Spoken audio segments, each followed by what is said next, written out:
When the Indiana Fever pulled the trigger on the February 2025 trade for Sophie Cunningham, everyone thought they understood the script. It looked like the most obvious move in the world, bring in the league's toughest enforcer to protect the most targeted rookie in WNBA history. Headlines wrote themselves, fans nodded in agreement, even analysts framed it as a simple equation. Clark needs a bodyguard and Sophie's built for the job.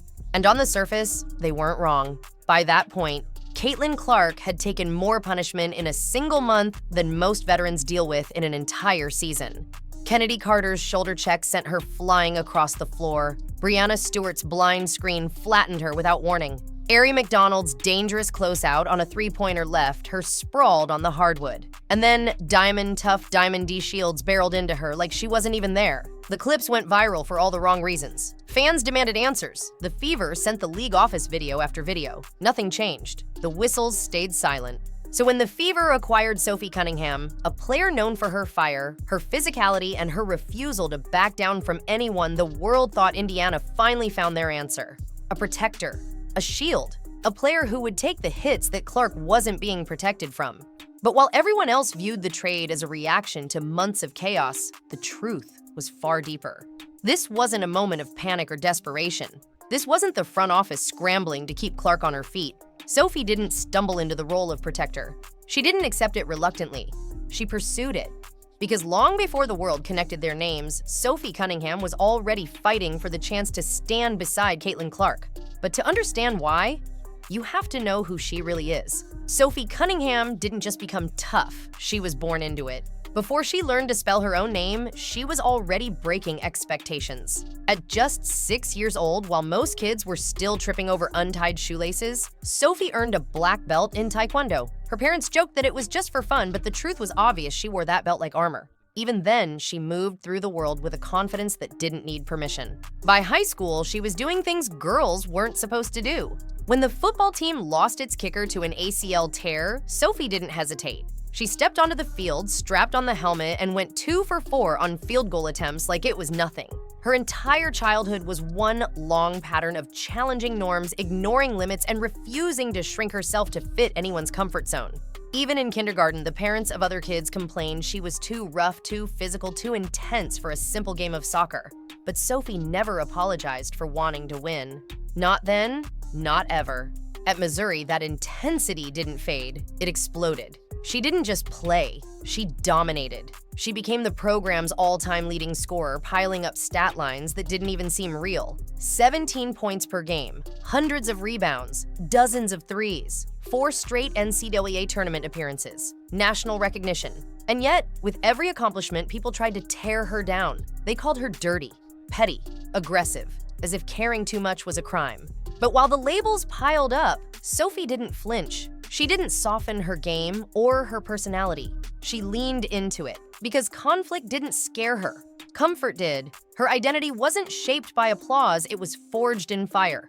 And that edge is what carried her to Phoenix. When Sophie Cunningham arrived in Phoenix as a second-round pick, nothing was promised. Second-rounders don't get security. They don't get guaranteed minutes. Sometimes they don't even make the final roster. And Sophie knew it. She walked into camp surrounded by veterans, hungry rookies, and a front office that expected her to fight for every breath of opportunity. And for a moment, it looked like she might not make it. The Mercury were deep experience loaded with talent, but then injuries opened a small crack in the rotation, just enough space for someone fearless to wedge herself in. Sophie did exactly that.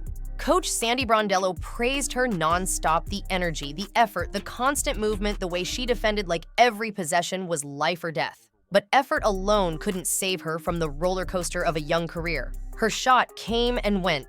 Her confidence wavered. She had nights where everything clicked, and nights where it fell apart. Still, she kept pushing. And then came the breakthrough moments, the ones that separated her from every other role player trying to survive in the league. A 36-point explosion against Minnesota where she drilled 7 threes and recorded 5 steals like she was trying to set the court on fire. Those clutch playoff performances where she hit ice-cold daggers swung momentum and injected life into the Mercury when they looked dead. The hustle plays that never made highlight reels but changed entire games.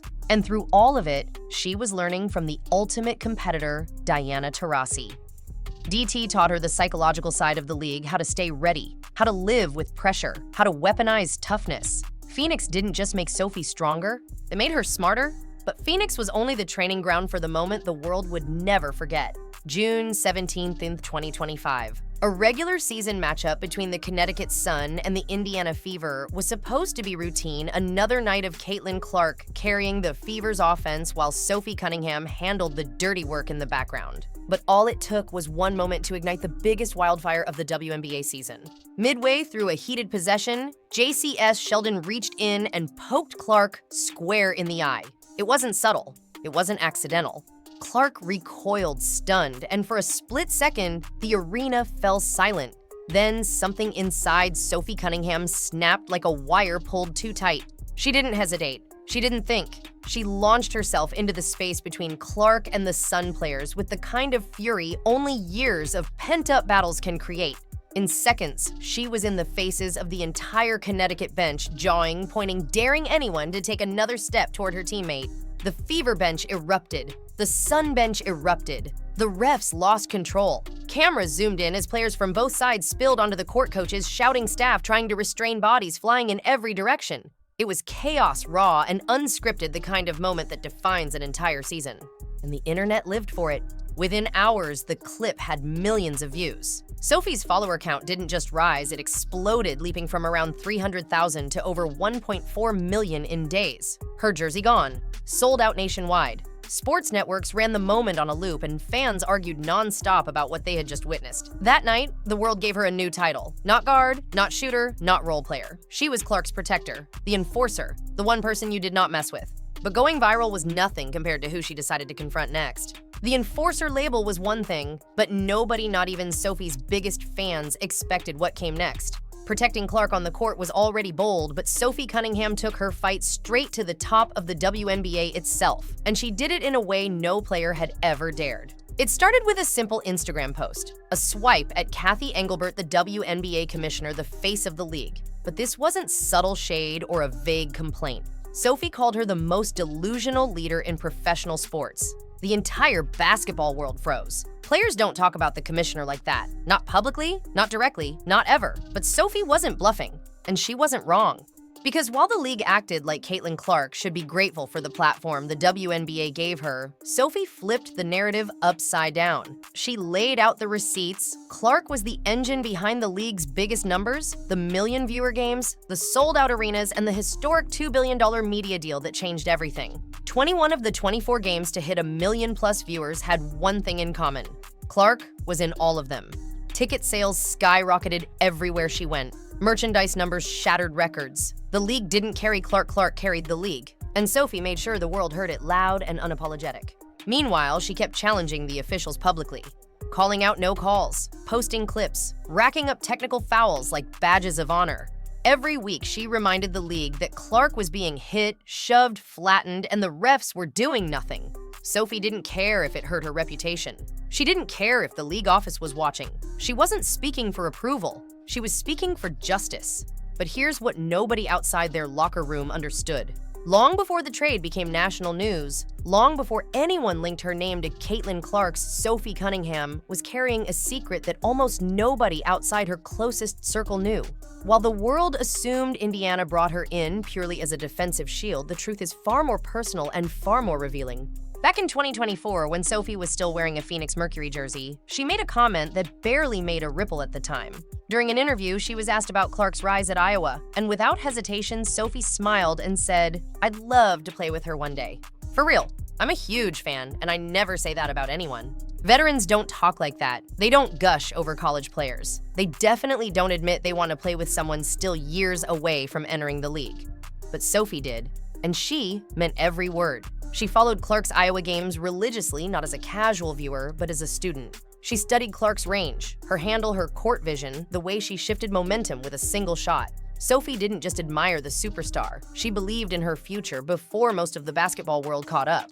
So, when Indiana came calling in 2025, Sophie didn't accept a new role. She didn't reluctantly agree to become an enforcer. She went after the opportunity with intention. She chased it. Even though she loved Phoenix, even though she had deep relationships, comfort history, and a contract extension there. For most players, leaving a franchise you love is rare. Doing it to protect a rookie you've never played with, almost unheard of. But Sophie didn't see Clark as a rookie. She saw her as a generational force worth standing beside. And once they finally became teammates, something even more surprising happened. When Cunningham finally landed in Indiana, people expected a business arrangement, a veteran brought in to protect the franchise superstar. But what nobody predicted was how quickly that professional partnership would evolve into something deeper, something that didn't need cameras or headlines to feel real. Their bond started showing in the smallest, most unexpected places. At the Pro-Am golf event, Clark posted a playful jab on Instagram after Sophie misspelled for as fur. Instead of getting defensive, Sophie laughed at herself and replied by calling herself a dumbass. No PR polish, no scripted banter, just two people having fun and letting the world see the unfiltered version of their personalities. And the chemistry didn't stop there. Cameras caught them joking with each other between holes, trash-talking their swings, and walking side by side like teammates who had known each other for years, rather than months. It wasn't staged chemistry or the kind of forced bonding teams sometimes push for photo ops. This was natural, easy banter, comfortable silences, and shared laughs that didn't need microphones. Behind the scenes, it only grew stronger.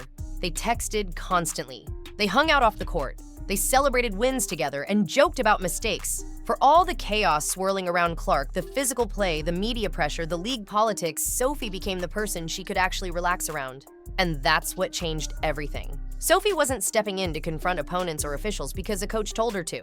She wasn't embracing the enforcer role because of strategy or optics. She was defending someone she genuinely cared about. Not a rookie, not a marketing engine, not a rising star. A friend. That authenticity is what made their connection electric. Real bonds always show, and theirs showed everywhere they went. But just as their story was taking over the league, it all collapsed. Just when the Fever seemed to have found their identity, Clark's brilliance paired with Cunningham's fire, everything unraveled in the most brutal way possible. It happened in an instant during yet another physical game against Connecticut. Bria Hartley stumbled, fell sideways, and crashed straight into Sophie's right leg. The moment Sophie hit the floor, she knew. The pain, the twist, the way her knee buckled it all told the same story before the MRI did. A torn MCL. Season over. She announced it on her podcast with a voice that tried to stay strong but cracked around the edges. After years of fighting her way into the perfect role alongside the player she admired, the moment she had chased for nearly 2 years disappeared in a heartbeat. Her first season with Clark, the season where she was supposed to prove exactly why she came to Indiana, was gone. And then, as if fate wasn't finished, Caitlin Clark suffered her own season-ending injury later that year. The Fever's two emotional engines were suddenly in street clothes, stuck on the bench, watching the season slip out of their hands. Two players built for big moments forced into silence. Two competitors who hated sitting still, trapped in recovery plans, ice bags, and what-ifs. And those what-ifs became impossible to ignore. What if they had stayed healthy? What if they had reached the playoffs together? What if the league had finally seen the full version of this partnership? But the biggest question wasn't about missed games. It was about the future. Sophie Cunningham is now a free agent. Nothing guarantees she returns to Indiana. Nothing promises that the league's most explosive duo will ever share a locker room again. For all the impact they made, this partnership might have been lightning in a bottle, brilliant, explosive, unforgettable, and painfully short-lived.